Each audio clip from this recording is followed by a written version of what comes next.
Como estamos, Zé? Tudo bem? Tudo tranquilo, graças a Deus, Felipe. Tudo beleza. E você, família aí, tudo ótimo? Tudo certo, graças a Deus também. Bom, a gente se encontrou ali, se conheceu ali, né, na final da Champions League, ali no evento da Heineken, e um grande evento, muito legal, a oportunidade de termos ali vários jogadores e craques que disputaram a Champions League. Zé, o que você achou, primeiro daquele evento ali, né, dos carros ali no meio e tal, e o que você achou da final, que no fim teve o Bayern de Munique como grande campeão? Então, Felipe, eu acho que o evento foi um evento diferente, né? Um evento novo com novo, né? Que estamos vivendo. Confesso para você que assistir uma final de Champions League num modelo diferente que foi esse que o Allianz junto com a Heineken promoveu para os fãs. Eu acho que foi uma organização muito boa. Eu acho que a acomodação, o estádio te dá essa comodidade assim que você consegue ir, mesmo de uma forma diferente, mas ali você viu que seguimos todos os protocolos, né? Quem esteve nos seus carros que foram assistir o jogo, teve toda essa questão de segurança da saúde, e a gente que eu falo, ex-atletas que fomos convidados para fazer parte desse grande evento, e eu particularmente me senti assim lisonjeado primeiramente pelo convite, e eu acho que essa interação junto com os torcedores e nós que fizemos partes, né, jogamos a Champions, poder vivenciar isso de novo, eu acho que foi bem legal. Foi uma coisa nova, diferente e bem legal para nós, ex-atletas, e para os torcedores que estiveram aí presentes. E o jogo ali, hein, Zé? O que você achou ali do, posso dizer, o seu Bayern de Munique, né? Imagino que você tenha torcido pro Bayern de fato ali na final, né? Pode ser, pode dizer sim, Felipe, porque o Bayern de Munique é um clube que eu tenho um carinho muito grande. Claro que eu tenho um carinho por todos os clubes que eu joguei, mas o Bayern de Munique foi o clube que eu joguei mais tempo na minha carreira, foram 6 anos, né? E até hoje eu tenho amigos lá. Joguei com alguns que hoje faz parte do plantel, né? Do elenco, né? Do Bayern de Munique, como o Thomas Müller, joguei com o Boateng quando ele jogou no Hamburgo, né, que foi meu último clube na Alemanha. Conheço alguns outros, né, o Alaba. Então eu tenho um contato próximo com o clube mesmo pós-carreira, porque eu jogo pelos Legends, né, do Bayern de Munique. O Bayern de Munique tem um time de Legends, né, que faz sempre 3 a 2 vezes jogos comemorativos ao redor do mundo, então eu tenho esse contato muito próximo com o time. O jogo, Felipe, foi para mim assim, eu acho que foi um dos melhores jogos, assim, se tratando de Champions League, de final de Champions League, né? Porque você pegou duas equipes que gosta de jogar para frente, que procura o gol. Então o enfrentamento ali foi praticamente de um time organizado, que é o Bayern de Munique, que joga em função do coletivo, contra um time que é um time organizado também, mas que espera muito do poder do ataque, né? Dos três atacantes ali, de Maria, Mbappé e Neymar. O Paris espera muito do poder de decisão desses jogadores. O Bayern de Munique não, já joga em um formato, já tem um modelo de jogo diferente que o Paris Saint-Germain. Agora, Zé, esse formato de jogo, esse modelo de jogo da Alemanha, que é, né, do Bayern de Munique, que acaba ecoando em outros times e na seleção alemã também, é o mesmo formato e modelo que você jogou, é o mesmo formato e modelo que você conheceu. Inclusive, a gente vê até um eco, a gente vê no Alaba e no Davies ali, no Davies, esse lado esquerdo que por muito tempo você fez, assim, né? E imagino que os treinamentos e tal... Como você enxergou esse modelo? É um modelo difícil, é um modelo diferente e é um modelo realmente muito eficiente de se jogar futebol? Esse modelo por alguns treinadores que tive no Bayern de Munique, dentre eles o Jupp Heynckes e o Ottmar Hitzfeld, foram treinadores que já usavam esse modelo dentro do clube que tinha essa filosofia, né? De um time organizado, compacto, que joga para frente. Então, esses treinadores, na minha época, a única coisa que eles faziam era encaixar as peças, né? Então, para você manter um modelo de jogo, vai depender quais são as peças que você tem dentro do seu plantel para você dar continuidade, implementar a filosofia que já existe dentro do clube, só fazendo alguns ajustes. O time hoje que tem o treinador, o Hansi Flick, é praticamente o mesmo time que tinha quando estava o Niko Kovac. A única coisa que o treinador mudou foi trazer confiança de novo para 2 jogadores importantes, líderes no clube, e que teve uma importância muito grande nessa tríplice coroa dessa temporada do Bayern de Munique, que foi o Boateng e o Thomas Müller, né? Os 2 jogadores, quando o Flick assume o time, eram jogadores que estavam frequentemente não jogando ou sendo trocado durante o jogo, e o Boateng, inclusive, até quase saiu do clube, tinha alguns outros clubes interessados, e por ele não estar jogando muito, ele quase deixou o clube, e o Flick recuperou esses 2 jogadores. Então, quando você recupera 2 jogadores com a importância que tem o Thomas Müller e o Boateng, você já ganha muito na questão de confiança deles mesmo e para o time, né? Então ele só faz os ajustes e faz uma coisa, Felipe, que é muito importante e que trouxe o entendimento do grande trabalho que ele fez na última frase que ele usou na conferência de imprensa, quando ele fez no final do jogo da Champions League. Ele disse que o importante de todo o processo de conquista que o Bayern de Munique teve naquela temporada, ele se define em uma única palavra, que foi o trabalho. Então ele trabalhou muito para fazer o time jogar da forma que jogou. E o que me impressionou no final, nessa final contra o Paris e no final do jogo, é que o Bayern de Munique começou jogando de uma forma, com a linha alta, pressionando, pressiona, ganha a bola, agride o adversário. Eles mantiveram essa intensidade desde o começo do jogo até o final.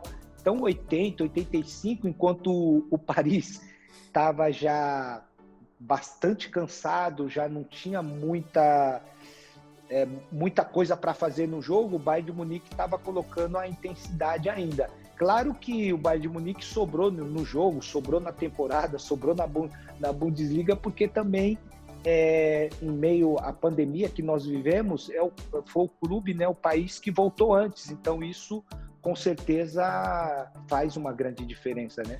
Agora, visualmente, você vê que fisicamente os caras do Bayern de Munique estão muito bem preparados, né? O próprio Goretzka, tinha algumas fotos comparativas do Goretzka, sei lá, 1 ano atrás, 2 anos atrás. O cara tá muito forte. O próprio Lewandowski, da época de Borussia Dortmund pra hoje. Zé, o que tem naquela água, Zé? O que acontece ali? Treina-se muito na Alemanha?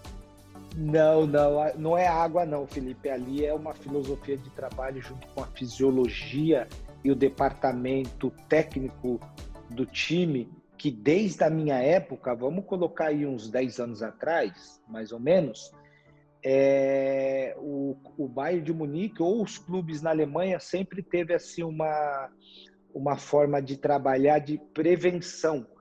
Qual que é essa prevenção? Antes de irmos para o campo, era obrigatoriamente estar 1 hora antes dentro do vestiário, 1 hora antes de começar o treinamento. O treino está marcado para as 10, tinha que estar dentro do vestiário às 9. Por quê? Porque todos os dias a gente fazia o trabalho de prevenção com o preparador físico. A gente trabalhava muito, eu lembro, core e muito máquina funcional, né? Que há 2, 3 anos atrás acabou chegando no Brasil, mas 10 anos atrás eu já usava essas máquinas lá na Alemanha. Então esse treino preventivo que ele é muito feito com a visão de prevenir lesão. Então, como você trabalha muita repetição de força, automaticamente você ganha massa muscular. Então, quando você vê nas fotos jogadores como o Goretzka, né, que era bem franzinho, quando chega no Bayern de Munique, ele começa a fazer esse tipo de treinamento e ganha massa, e você vê ele hoje nas fotos no shape.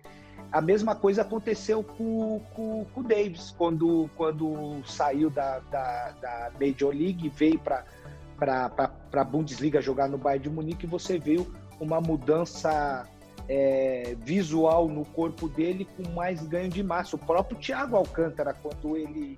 É verdade. Perfil, hoje você vê ele com o corpo mais esbelto, assim, você vê mais músculo nele, você vê ele mais forte. O próprio Coutinho, nesse período curto, você viu essa mudança. Então isso é muito por causa dessa filosofia aí no departamento de fisiologia dentro do clube, que procura sempre, antes de ir para o campo, fazer esses treinos funcional, que ajuda muito a prevenir lesão, e você tem, de uma forma muito rápida, o ganho de massa muscular. E o Thiago, hein? Você citou o Thiago, que primoroso, né? Que foi ele na final, mas que primoroso que ele é como jogador, né? Como você enxerga o Thiago Alcântara?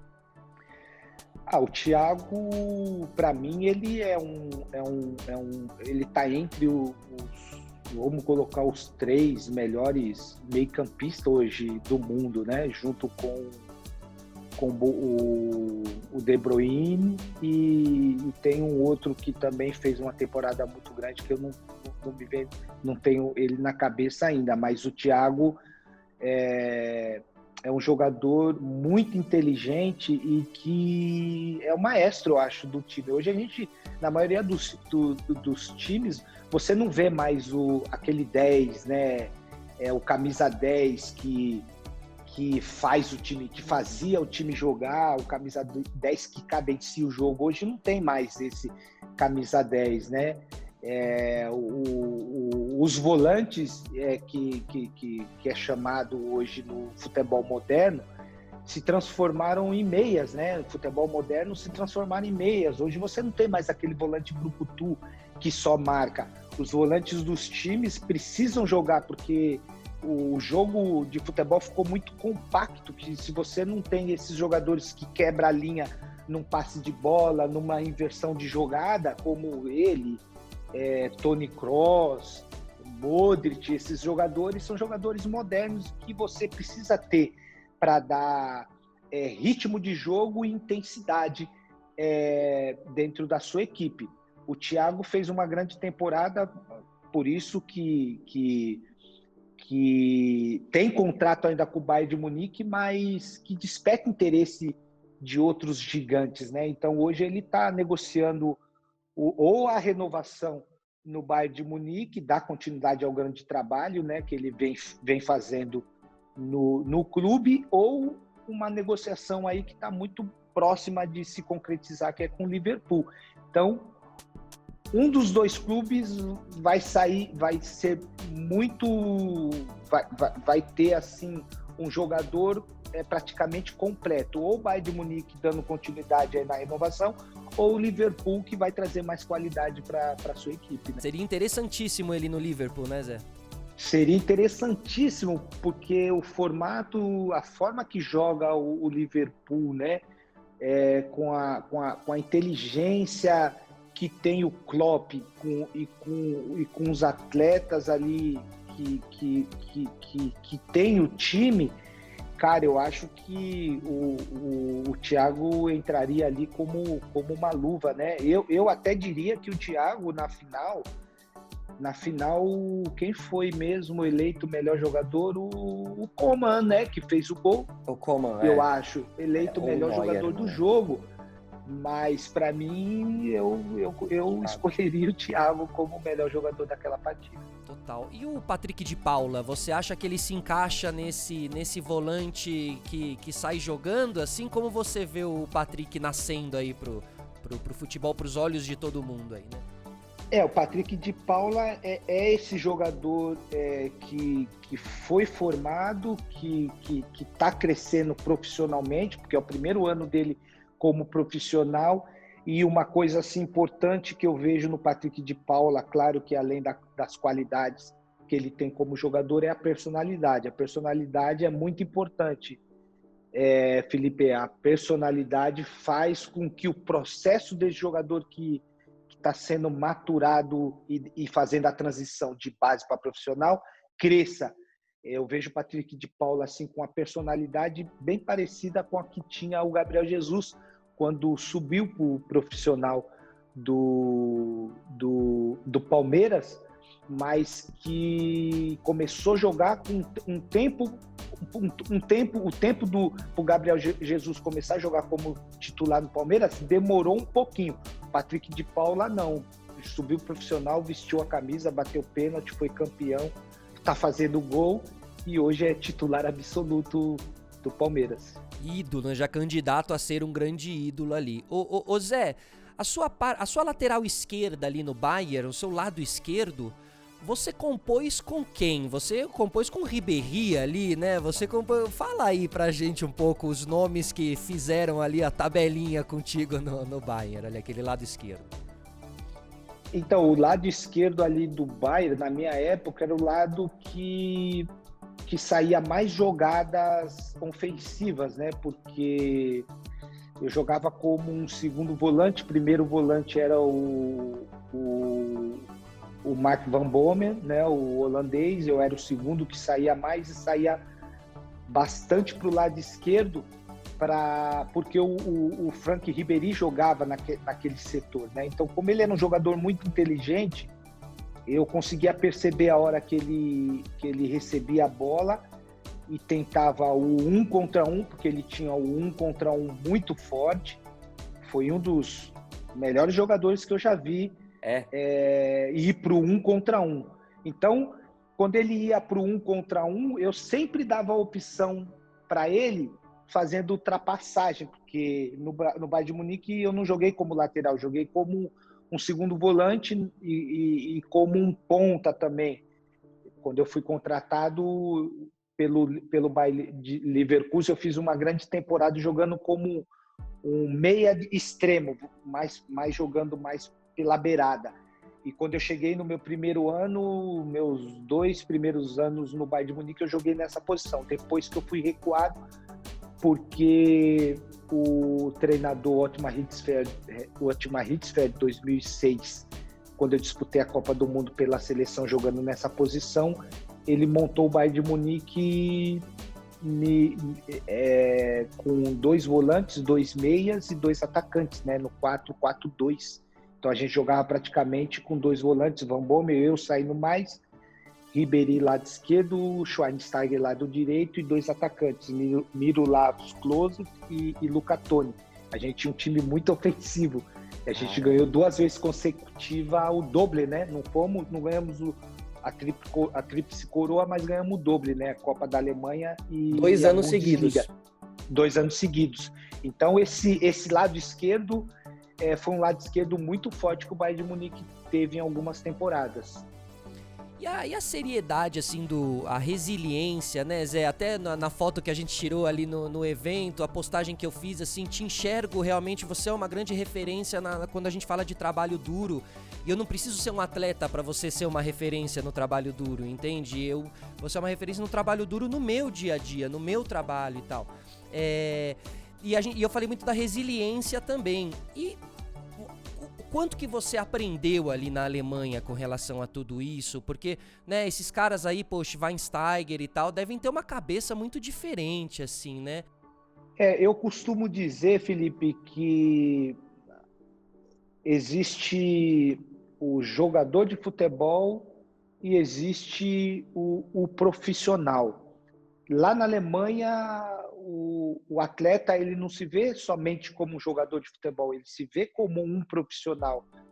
Por quê? Porque a profissão dele, que é ser o atleta profissional, ele, ele tem ela como uma coisa muito preciosa.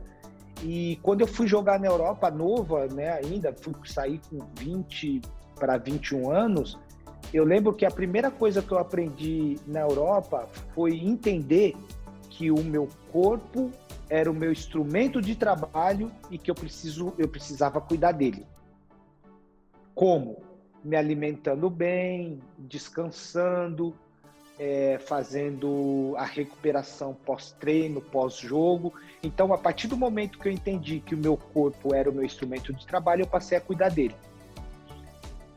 Quando eu passei a cuidar do meu corpo, que eu percebi que aconteceram algumas mudanças que favoreceu dentro do meu trabalho, eu percebi que eu podia ir longe. A maior prova é que eu finalizei a minha carreira jogando no Palmeiras em alto nível, sendo campeão com 43 anos. Eu acho que alguém atingir essa marca vai ser difícil, jogar em alto nível, em clube grande e sendo campeão. Eu só consegui, Felipe, porque eu entendi que eu precisava cuidar do meu corpo. Cuido dele até hoje. Então, isso é o grande diferencial. Uma coisa que eu não consigo entender é como ainda hoje eu vejo muitos jogadores jogando acima do peso, outros ingerindo álcool, nada contra quem bebe, cada um leva a tua vida da forma que acha melhor. Mas se tratando de um atleta profissional que fuma, umas coisas que não entram na minha cabeça. Não sei se eu estou sendo muito radical, mas eu, por ter renunciado muitas coisas na minha vida e colocado em prática outras, hoje eu posso dizer que eu sou um exemplo para essa nova geração, para quem quer jogar em alto nível há mais de 40 anos. Não tenha dúvida, Zé, que você é um exemplo. E assim, você considera que você teve ali quase que duas carreiras, uma até os 30 e uma depois dos 30, assim? Existiu uma adaptação aí, falando de corpo e até mesmo de posicionamento dentro do campo, assim? Não teve não, Felipe. A única questão que aconteceu nesse processo dos 30 para os 40 é que eu precisei me reinventar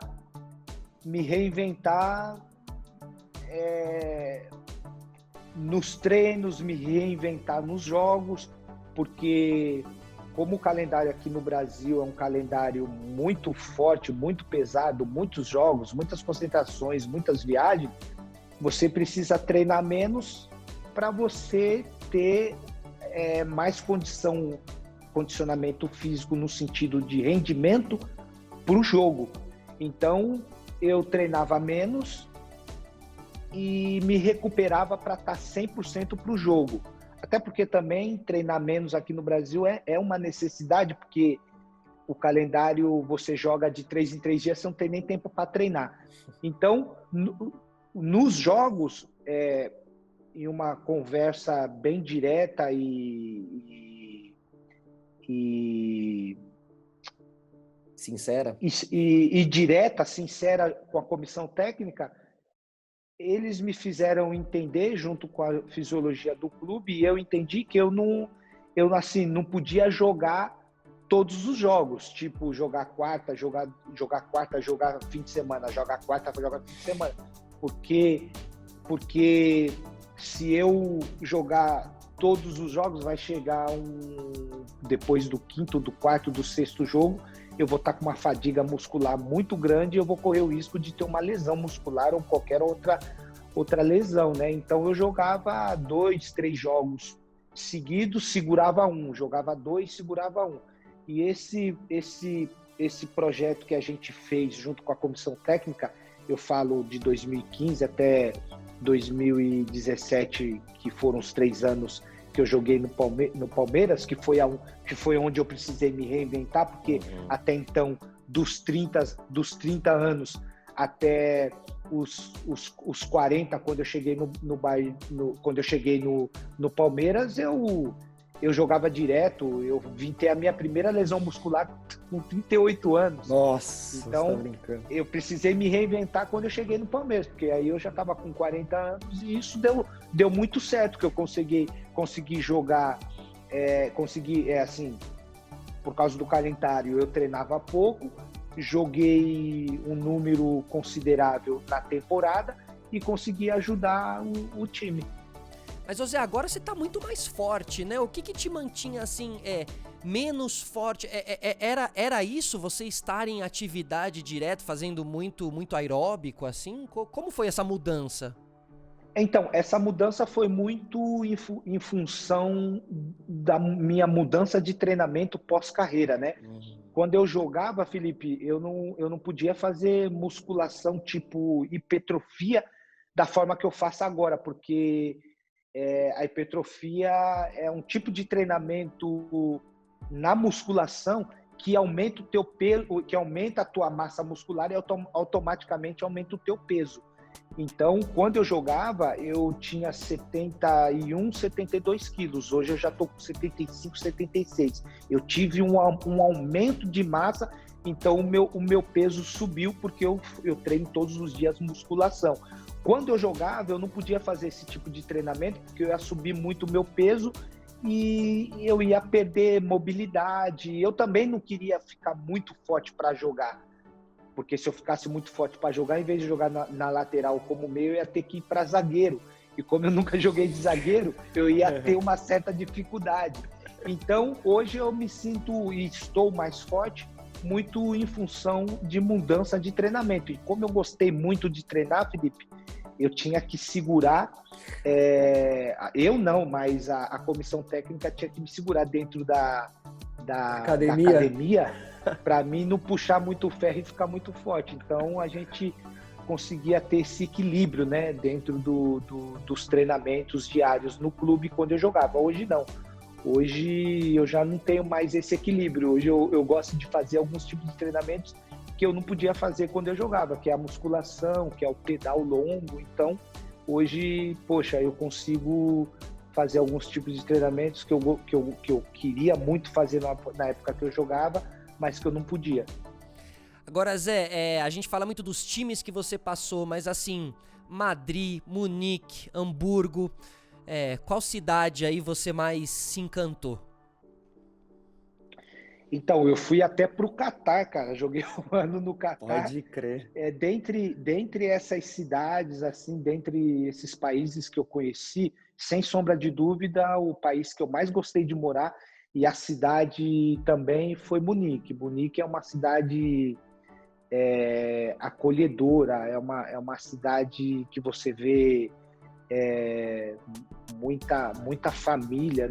Aos domingos, a gente jogava de sábado e domingo, a gente comia fora todos os domingos, porque a gente ia num restaurante italiano que era um ambiente familiar, os meus filhos gostavam muito, minha esposa adora até hoje. Uma vez por ano, a gente precisa ir para Munique para rever os amigos, para voltar a viver esse ambiente que praticamente foi um ambiente que eu construí a minha família, né? Eu saí novo, casei novo, mas tive os meus filhos na Alemanha, né? Eu tenho 3 filhos, o Hendrik, Miriam e Isabelle, nasceram na Alemanha. Todos os 3 nasceram lá? Todos os 3 nasceram na Alemanha. E a Alemanha foi um país muito acolhedor, né? Um país que me aceitou, mesmo sendo estrangeiro, mas parecia que eu era cidadão alemão, né? A Alemanha me deu a possibilidade de me tornar um cidadão alemão. Depois de 10 anos eu dei a entrada na minha cidadania, porque o país te dá o direito, depois de 10 anos morando no país, você adquiriu o passaporte alemão. Então hoje, claro, sou natural, né? Nasci, cresci no Brasil, mas hoje tenho a cidadania alemã, né? Uma porta que ficou aberta para que, se os meus filhos, ou de repente eu quiser um dia voltar a morar na Alemanha, os meus filhos estudar lá, fazer suas faculdades lá. Então é um país que agregou muito na minha vida familiar, na minha vida profissional, e ficou uma porta aberta para o futuro. E essa questão cultural, né, Zé? Tem uma história ali de quando você chega no vestiário do Real Madrid, que é uma história ótima. Conta pra gente essa história, porque eu acho que ela define muito também esse choque cultural, né, que o jogador brasileiro passa quando ele chega ali fora, né? Em Madrid eu tive uma certa dificuldade, porque, poxa, sair da Portuguesa para jogar no Real Madrid parecia que eu estava vivenciando um sonho e que eu ainda não tinha sido acordado. Então eu passei a acordar do sonho quando eu entrei dentro do vestiário. Quando eu cheguei no clube, que eu vi só carrão, e eu entrei dentro do vestiário, os caras vestidos de terno, todo mundo bem alinhado, e que eu entro no vestiário usando o Onbong, que na época era uma marca que me mandava roupa, e eu viajei de Onbong. E quando eu chego no clube, eu chego de Onbong e olho pro Roberto Carlos, que sentava do meu lado, que já estava no clube há alguns anos. Eu falei, poxa, Roberto, os caras vêm pro treino assim mesmo, de terno, só carrão aí fora, como é que é isso? Ele falou, não, Zé, o pessoal vem assim mesmo, porque faz parte da cultura, né, do clube, do país, né, ir pro trabalho bem vestido, isso é cultural, e olhando para você vai ter que dar uma arrumada no seu armário, viu? Aí eu fiquei meio que sem graça assim, e ele virou para mim e falou, se você quiser, usa o meu cartão aí do Corte Inglês. Corte Inglês é um shopping que tem até hoje lá. Falou, depois, você não deve ter o cartão ainda, mas pode usar o meu cartão. Ele até brigou comigo, pode usar o meu.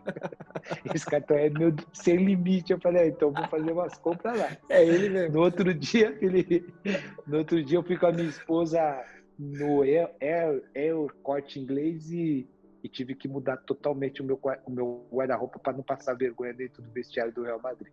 E lá no Real Madrid, Fernando Redondo, qual foi um grande craque ali que te chamou a atenção nos treinamentos?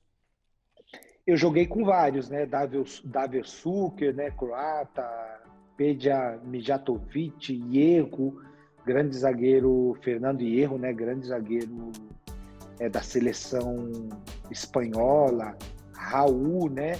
Grande artilheiro do Real Madrid, da Champions, Guti, promessa, grande jogador, Morientes, olha, cara, Panucci, lateral direito, né, da seleção italiana, Bodo Ilgner, né, goleiro alemão, disputou Copa do Mundo, campeão do mundo, mas, cara, Clarence Seedorf, né?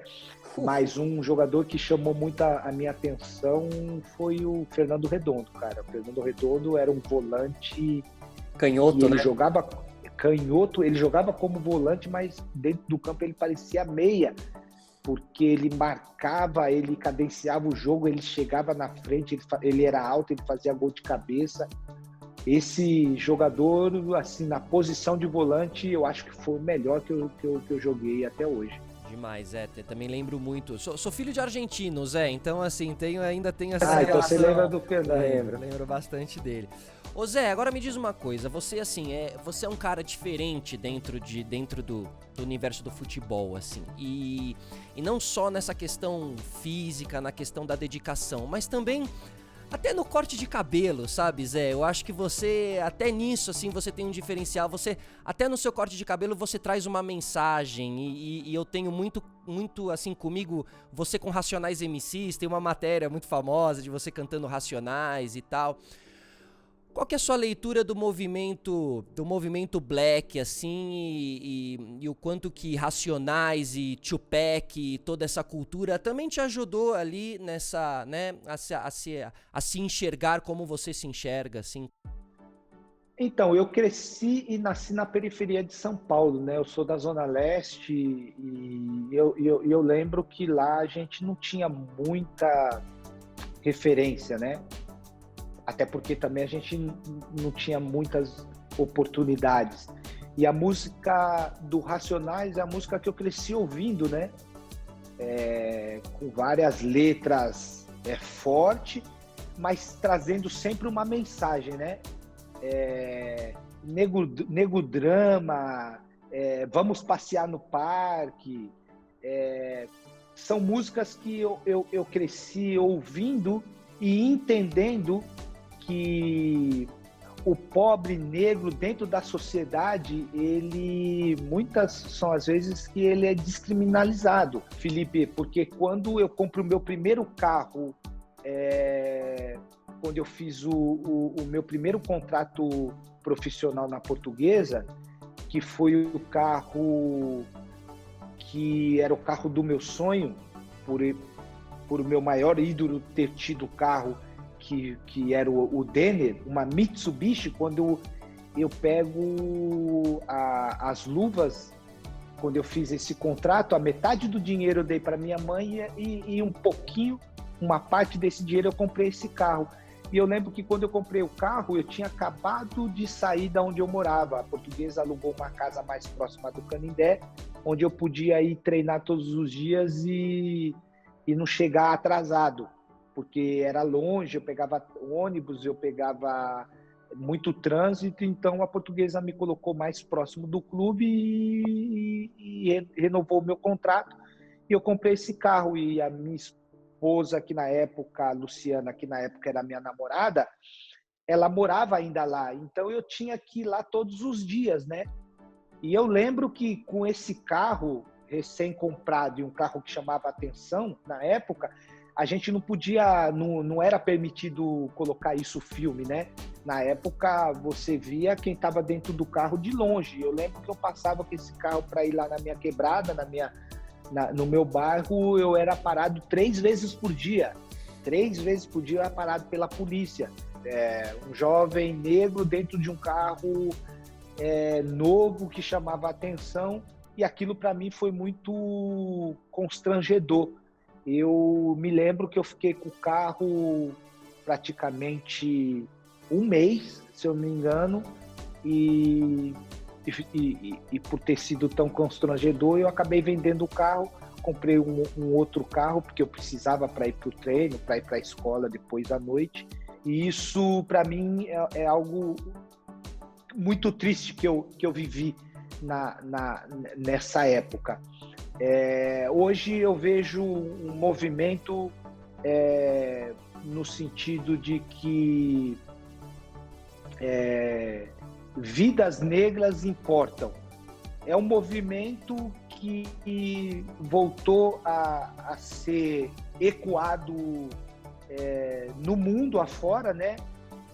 Voltou por causa daquele acontecimento da morte de George Floyd, de um homem negro com um policial branco, e o povo negro voltou a ir para a rua, voltou a buscar justiça racial, voltou a buscar justiça de novo, e a gente recentemente acabou vivenciando um novo caso que é lamentável voltar a falar, é uma coisa que eu não gosto muito de falar, porque eu já vivenciei isso. Isso é constrangedor, isso é triste, mas uma voz precisa voltar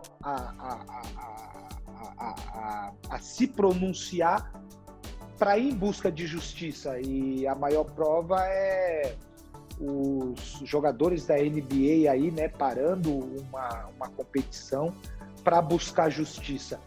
Eu acho que essa justiça ela tem que ser buscada sim. Eu acho que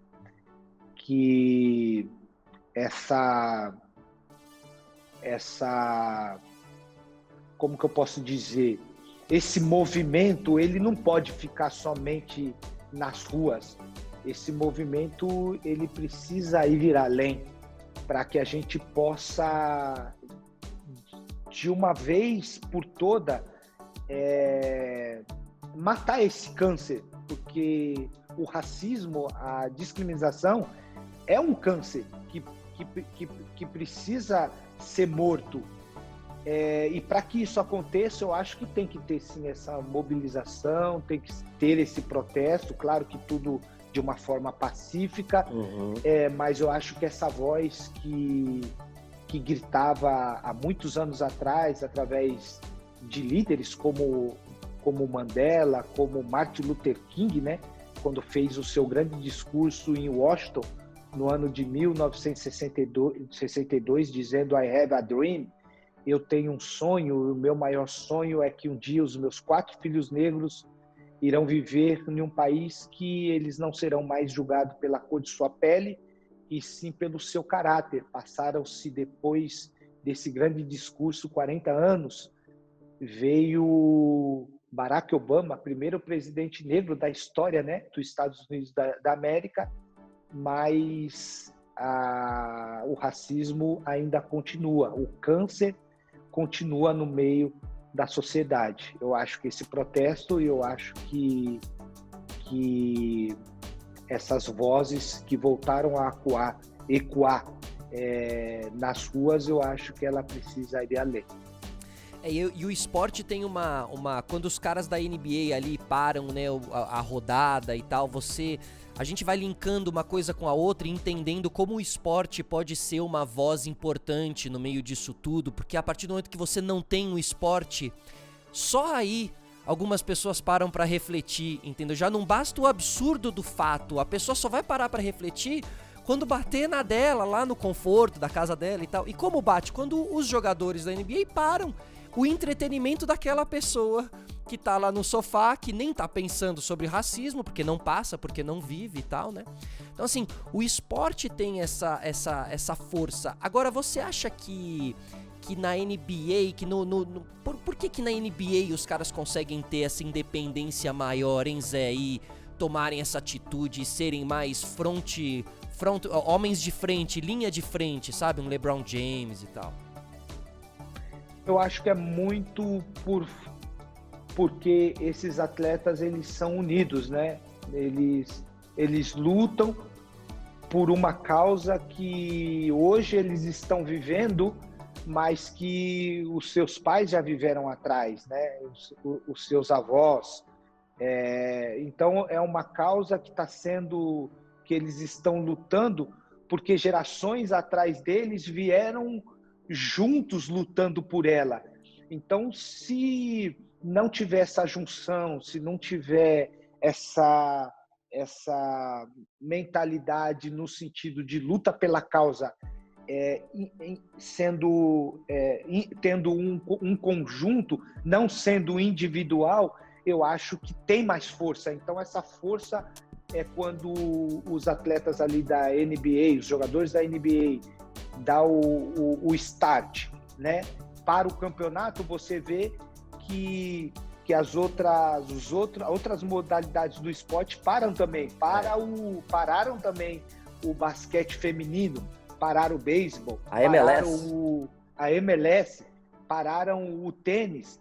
Então você vê que essa mentalidade deles em busca dessa causa, você vê que a força ela é maior porque eles estão todos juntos. Mais unidos, né? Existe essa unidade, né? E eles estão todos dentro de né? E eles estão todos dentro de uma bolha agora, né? E o que estão dizendo é que eles estão furando a bolha, né? Porque estão fazendo esse protesto e tal. Zé, super obrigado, cara, pela sua disponibilidade, simpatia. Eu sou um fã grande fã seu mesmo, e hoje foi um dia muito feliz, assim, tava super ansioso pra gente fazer essa entrevista. Que bom que deu tudo certo e super obrigado por participar aqui do nosso Sistema Solar Podcast, Zé.